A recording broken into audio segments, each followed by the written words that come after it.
Wow, the message of grace is such a wonderful message because it is actually the real gospel. One of the things that I've come to learn through his teachings is that in my life, when God looks at me, I don't have to be good for him to be good to me. He is good because he is good. But his goodness to me is because he loves me. And that's all the summary of the message of grace. I like the way he brought it out so clearly that when you're in grace, it's grace alone and not law, and you don't have to go guiding yourself back in the law and judging yourself from the law, but from grace, which is God's unmerited favor.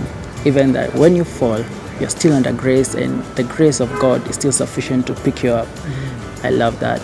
I'm really fond of his messages on grace that he's really been pouring out of late, and that has been a real testimony and a grip for me, especially out of a season of darkness that I've come out of, and a lot of his principles and just what we know of grace, but now he's actually given it some meat that we can chew on.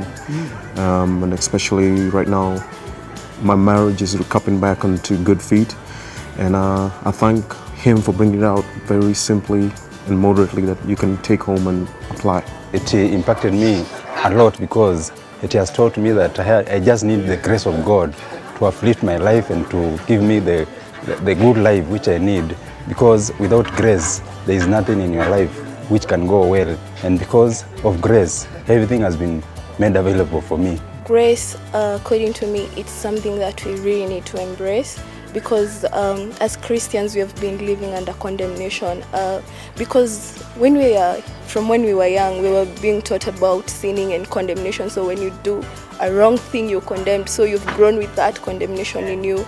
You find it very hard to embrace the grace.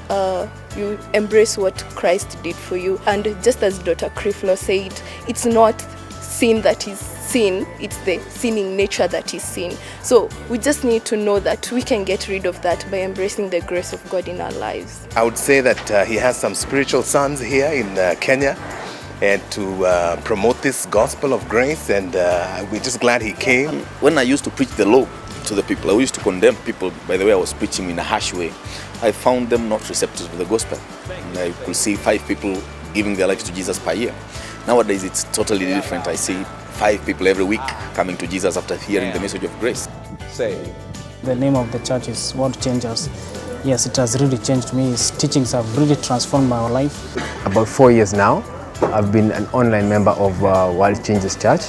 Every evening I stream it live from my home, and through his messages, God has used him to transform my life in a great way. Even though he's just come for a short time, I know there is an impact and people will remember me being one of them. I am so happy, and I'm not only one, there are so many who are happy for you coming to here for us. And I'm a partner now.